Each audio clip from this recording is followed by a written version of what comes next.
எல்லாத்துக்கும் வணக்கம். I am Sujatha, career coach. ஒரு சின்ன கிராமத்தில் தீரன்ட்டு ஒரு சின்ன பையன்தான். அவனுக்கு வீட்டில் ரொம்ப வசதி இல்லை, வீடு ரொம்ப கூரை வீடு. ஆனால் அவன் கனவு, அவன் ஆசையும் ரொம்ப பெரிய கனவு, ரொம்ப பெரிய ஆசை. அவன் ரொம்ப பெரிய விஷயத்த லைஃப்பில் சாதிக்கணும்னு ரொம்ப நினைச்சான். அவன் ஆசை தான் அவன் வாழ்க்கையில் செயல்படுத்த வச்சது.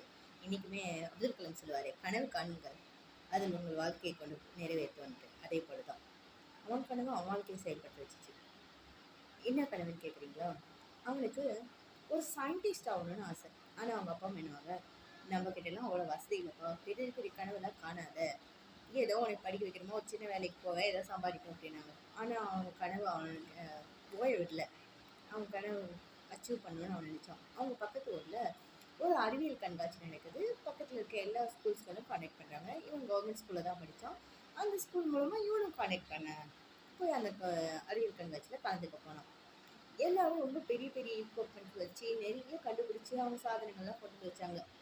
இவனுக்கு அவங்க அப்பா அம்மாவுக்கு வாங்கி தர வசதியும் இல்லை, எதுவும் இல்லை. அதனால இவங்க வீட்டில் இந்த செல்லுக்கெல்லாம் போடுறோம்ல, பேட்ரி செல்லு, சின்ன லைட்டுக்கெல்லாம் போடுற அந்த செல்லு இதெல்லாம் இருக்குல்ல, அதெல்லாம் வச்சு அவன் கண்டுபிடிச்சிருக்கான்.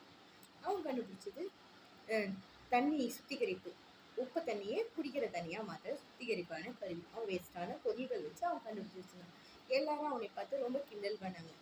ஏதோ இட்டு போன பழைய பொருளை வச்சு கண்டுபிடிச்சிட்டு நீ ஒரு பொருள் கண்டுபிடிச்சிட்டேன்னு எடுத்துகிட்டு வந்திருக்கியே, இதெல்லாம் இந்த காலத்தில் சாத்தியாகுமா அப்படின்ட்டு எல்லாரும் கிண்டல் பண்ணாங்க. ஆனால் வந்திருக்க ஜட்ஜு அவங்க அந்த மாதிரி நினைக்கல. ஒவ்வொருத்தர் பொருளையும் சோதிச்சு பார்த்தாங்க. அதே மாதிரி இவன் பொருளையும் சோதிச்சு பார்த்தாங்க. ரொம்ப ஆச்சரியப்பட்டாங்க.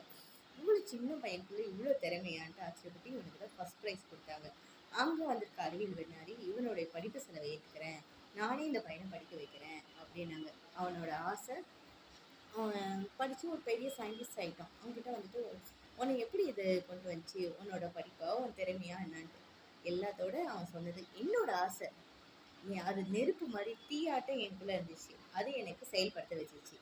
எல்லாரும் ஆசைப்படுங்க. அது என்ன சொல்கிறது, சும்மா சின்னதாக கொஞ்சமாக சின்னதாக ஆசைப்படாதீங்க, கிடைக்கலன்னா பரவாயில்லன்னு நினைக்காதீங்க.